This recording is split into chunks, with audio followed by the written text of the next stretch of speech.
네, 안녕하세요. 미래캐스터 황준원입니다. 오늘은 AI 시대에 나 앞으로 뭐 먹고 살아야 되나 걱정하시는 분들도 많으실 것 같아서 제가 그동안 흥미롭게 본 미래형 사업 아이템들 좀 한번 모아봤어요. 오늘은 1편 전달드리고 다음에 2편까지 있습니다. 이거를 그대로 여러분들이 시작하셔도 되지만 더 좋은 것은 이거를 어떻게 응용해서 나만의 사업 아이템으로 만들 것인가, 아니면은 관련 직업을 어떻게 만들 것인가, 이런 걸 떠올려 보시는 응용력이 더 중요하지 않을까 생각을 합니다. 자, 먼저 첫 번째 사례예요. 제가 제일 좋아하는 사례, 메이크업을 통한 노인 심리치료, 뷰티 터치 테라피입니다. 자, 할머니들을 찾아뵙고 예쁘게 마사지 해드리고 화장을 해드림으로써 기분을 좋게 만들어드리는 심리치료 직업이에요. 그래서 이 일을 하시는 분들을 뷰티 터치 테라피스트라고 부르고 있습니다. 자, 오랜만에 화장하시니까 기분이 얼마나 좋아지시겠어요. 그래서 홈페이지 가보시게 되면은 이 메이크업 케어 테라피뿐만이 아니라 손 테라피, 페이셜 테라피 이런 다양한 방식이 있고, 또 이런 뷰티 터치 테라피스트 양성 과정까지 하면서 사업화를 하고 있습니다. 근데 제가 이 사례를 좋아하는 이유는 뭐냐면은 결국에는 내가 좋아하고 잘하는 것에다가 미래 트렌드 요소, 그리고 또 다른 요소를 섞으면은 나만의 직업은 무궁무진하게 생겨날 수 있다는 것을 보여주는 대표 사례가 아닐까라고 생각이 들어가지고 제가 굉장히 많이 소개를 해드렸습니다. 특히나 앞으로 초고령 사회와 대비해가지고 문제도 많이 생겨나기 때문에 이와 관련해서 접목해가지고 이것저것 할 것들은 굉장히 많지 않을까 생각이 들어요. 자, 그리고 이거는 일본의 저가형 근력 서포트 제품들, 머슬수트와 푸토라는 제품인데요. 일단 초고령 사회의 근력이 약해지게 되면서 입는 로봇 제품들, 그런 것에 대한 수요가 늘어날 가능성이 있는데 이거 아무래도 무겁고 비쌀 가능성이 있죠. 근데 아예 이 제품 같은 경우에는 그냥 천 소재로 만들어져가지고 간편하게 입을 수 있고 무게도 가벼운 거예요. 천의 신축성을 이용해가지고 허리를 숙이거나 무거운 물건을 들 때 근력을 도와준다라는 제품입니다. 근데 이 제품만 하더라도 가격이 너무 비싸요. 60만 원 정도. 그래서 이걸 한국에 지금 판매하고 있나? 더 저렴한 가격은 없나 찾아봤더니 요거는 똑같은 회사에서 나온 거거든요. 메디에이드. 요거는 10만 원 정도에 판매가 되고 있더라. 이러한 유사한 제품들이 앞으로 늘어날 가능성 저는 보고 있습니다. 또 요거는 푸토라고 해서 우리 걸을 때, 뛸 때 근력들을 이 고무 튜브가 도와주는 그 근력 서포트 제품이에요. 그래서 워킹할 때, 트레킹할 때, 등산할 때, 여행 관광할 때도 착용하고 다니면은 근력을 보조해 줄 수 있다는 건데 이것도 그렇게 저렴하게 판매하고 있지는 않습니다. 한 33만 원 정도 일본에서 판매가 되고 있고 요거는 한국에 출시가 되지는 않았어요. 근데 이런 간편한 보행 보조 제품들을 제가 눈독을 들이는 이유는 이게 제가 얼마 전에 본 건데 중국에서는 아예 입는 로봇을 대여해줘가지고 동물원이나 뭐 아니면 등산이나 그런 데를 편하게 다닐 수 있도록 해준 서비스가 벌써 시작이 됐더라고요. 그래서 이런 로봇 수트뿐만이 아니라 간편한 보행 보조 제품들, 이런 것들도 미래 수요가 넘쳐나지 않을까라고 제가 주목해서 보고 있습니다. 자, 다음은 인간관계의 대여 서비스 퍼펙트 패밀리예요.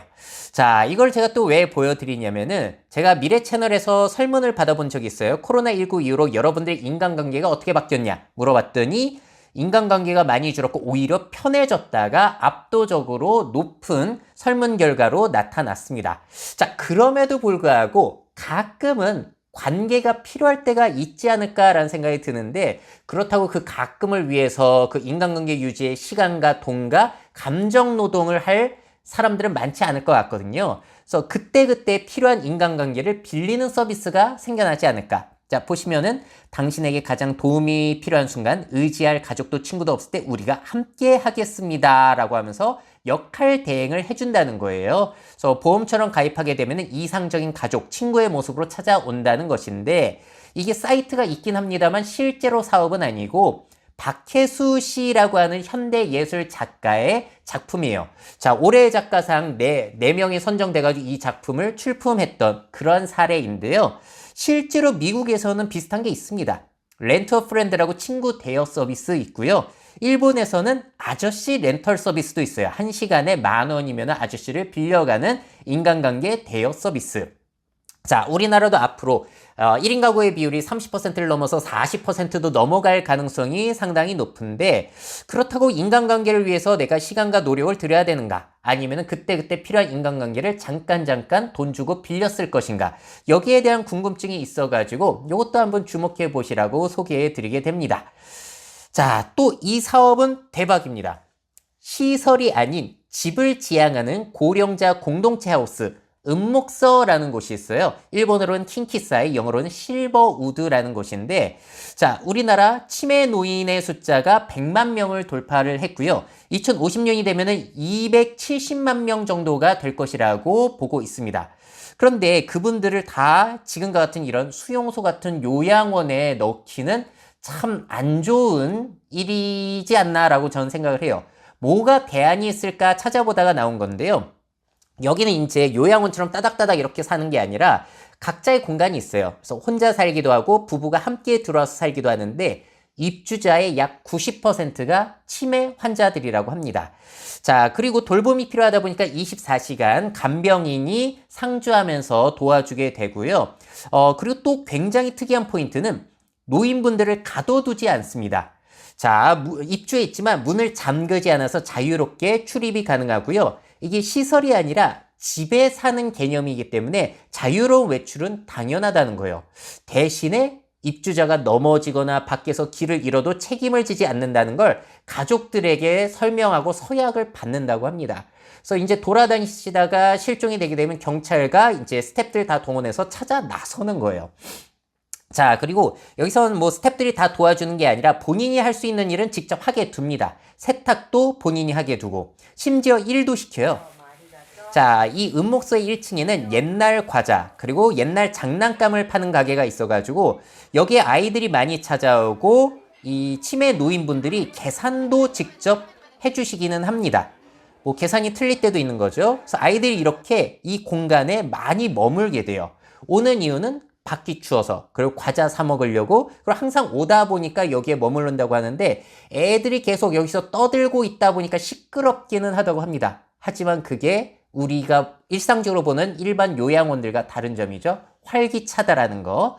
자, 비용을 찾아보니까 보증금은 없는데 월세가 200에서 360만 원까지 저렴하진 않아요. 그래도 식사부터 생활도움까지 다 받으니까 생활비가 따로 나갈 건 없겠죠.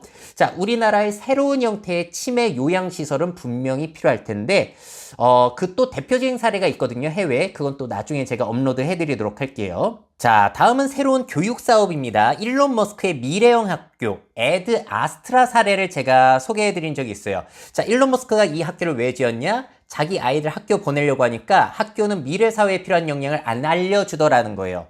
특히나 지금 같은 AI 시대에는 수학도 영어도 바로바로 이렇게 알려주는데 지금의 국영수라든지 입시 체제가 그렇게 미래 역량을 잘 길러주는가에 대한 의문이 상당히 크죠. 하지만 이 에드 아스트라라고 하는 일론 머스크의 학교는 다릅니다. 자, 홈페이지에 들어가 보시게 되면 이렇게 적혀 있어요.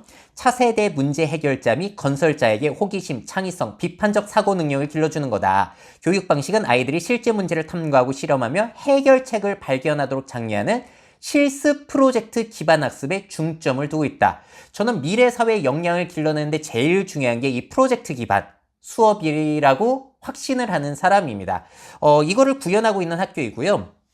소수 정예이기도 하지만 그 학생들 개개인별로 맞춤형으로 수업이 진행이 되고 실습 학습자를 통해서 스템 개념을 탐구한다. 사이언스, 테크놀로지, 엔지니어링, 매스 뭐 이런 것들을 중심으로 하고 있는 것이고요. 그리고 과제를 주어졌을 때 아이들을 빨리 하라고 쪼지 않는다고 해요. 그러면 학습의 흥미가 떨어지니까 시간 충분히 주는 거. 자, 그리고 스템 교육뿐만이 아니라 여러 가지 체험학습을 통해서 비판적인 사고라든지 문제 해결 능력, 협업 기술을 길려준다고 하고요. 특이한 게 아이들을 연령별로 나누지 않아요. 1학년, 2학년, 3학년이 아니라 그 아이들의 흥미라든지 속도, 수준에 맞춰가지고 구성을 하게 됩니다. 그래서 어린아이들 같은 경우에는 좀 나이 많은 학생들을 보면서 존경심을 얻게 되고 나이 많은 아이들은 동생들 챙겨주면서 리더십을 얻게 되는 그러한 교육 방식이라고 해요. 자, 그리고 어렸을 때부터 호기심, 창의력, 경이로움을 키워가지고 계속해서 성인이 되더라도 배움을 이어가는 배움의 즐거움을 심어주는 게 목적이라고 합니다. 그래서 미래형 학교의 모델이 지금 또 테스트가 되고 있는 거예요. 자, 우리나라 입장에서 생각해 보자면은 지금 애들은 계속 줄어들고 있는데 교육비 지출은 계속해서 늘어나고 있습니다. 1인당 교육비는 더 늘어나고 있어요. 교육에 투자를 굉장히 많이 하고 있다는 것이고, 자, 그래서 이왕 교육에 투자를 많이 할 거면은 미래 역량을 길러주는 사교육기관, 대안학교 같은 곳에 투자를 하는 것도 나쁘지 않을 수 있겠다. 특히나 보시게 되면 서울과 같은 아무래도 부유층들이 좀 더 많이 사는 곳에서 사교육비가 더 많이 지출이 되거든요. 부유층들은 이런 미래사회 역량을 길러줄 대안학교를 원하는 사람도 있지 않을까라고 해서 가능성 차원에서 소개를 해드립니다. 자, 그리고 이것도 우리나라에 굉장히 필요한 신사업이에요. 축소화된 장례산업, 시신호텔 서비스입니다. 뭐 창고형 형태부터 시작해서 호텔을 개조한 형태까지 다양한데요. 이거는 호텔을 개조한 형태예요. 그래서 간단하게 장례를 치러낼 수 있고 유족들이 씻거나 쉴 수 있는 그런 공간까지도 마련이 되어 있는데 비용은 기존 장례 비용보다도 훨씬 저렴하다는 거죠. 자, 우리나라는 이게 왜 필요하냐? 현재 우리나라 1년의 사망자가 약 30만 명 정도인데 앞으로 확실하게 2배 이상 늘어나게 됩니다. 지금처럼 너무나 대규모로 하기에는 사회적인 부담이 너무나 크다는 것이죠. 그래서 앞으로는 작은 결혼식뿐만이 아니라 작은 장례식, 수요가 늘어나지 않을까라고 해서 저도 굉장히 주목을 하고 있어요. 자, 이렇게 해서 흥미롭게 본 미래형 사업 아이템 1편을 소개해드렸는데 어떻게 보셨나요? 여러분들은 이 중에서 가장 흥미로운 사례는 무엇이었나요?